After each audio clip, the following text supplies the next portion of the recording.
Class 9 geography first chapter আলোচনা করব important প্রশ্ন উত্তরগুলো। এখানে গ্রহ হিসাবে নামগুলো পরপর দূরত্ব অনুসারে বুধ সূর্যের নিকটতম, একদম প্রিপারেশন নিয়ে রাখতে হবে। প্লুটো হচ্ছে দূরতম গ্রহ। বুধকে খুব নিকটতম গ্রহ ধরা হয়, এটা পরীক্ষার সময় দেবেই, সেজন্য এটা পড়ে রাখাটা দরকার।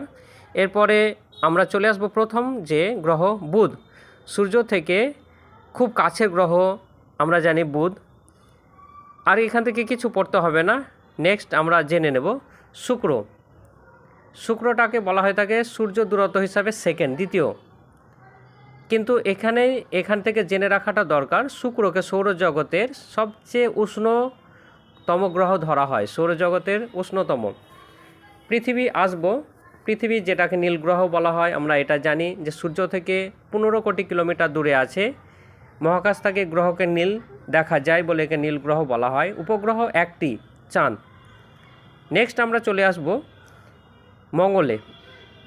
মঙ্গল গ্রহ সম্পর্কে আমরা যদি পড়ে রাখি, লাল গ্রহ বলা হয়ে থাকে।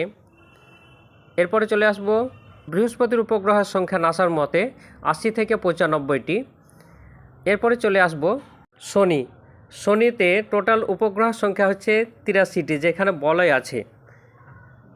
ইউরেনাসে যদি দেখা যায়, ইউরেনাসে এক ঝলকে একবারে জেনে রাখব যে মিথেন গ্যাস বেশি থাকায় সবুজ গ্রহ বলা হয়।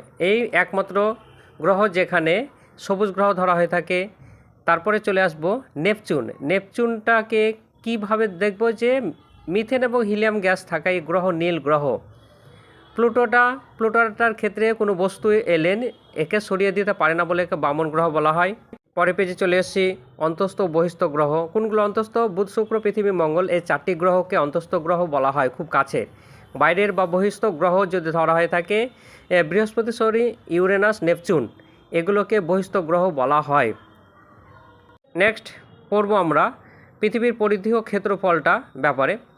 নিরক্ষীয় ব্যাস 12,757 আর মেরু ব্যাস 12,714, যেখানে আমরা আগে জেনেছিলাম যে 43 কিলোমিটারের পার্থক্য আছে, কিন্তু ক্ষেত্রফল ও পরিধিটা ডিটেলসে না জানলেও নিরক্ষীয় মেরু ব্যাস আর মেরু ব্যাসটা এই দুটোর পড়ে রাখাটা দরকার। জিপিএসের ধারণাটা আমরা পরে পেজ নম্বর 10-এ পড়ে নেব।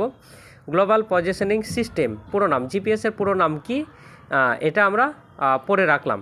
তাহলে এখান থেকে এটা পড়ে রাখলে আর কিছু পড়ার দরকার নেই। জিপিএসের পুরো নাম গ্লোবাল পজিশনিং সিস্টেমের পরে আর এগুলো কিচ্ছু দরকার নেই। নেক্সট আমরা চলে আসব পুরো ছেড়ে দিয়ে জিপিএসের ব্যবহার। জিপিএসের ব্যবহার 2-3টে পড়ে রাখলে ভালো, কারণ কি 2 নম্বরেই হয়তো দেবে। কোনো স্থানে সঠিক অবস্থান নির্ণয় করা, প্রতিরক্ষার কাজে বিমান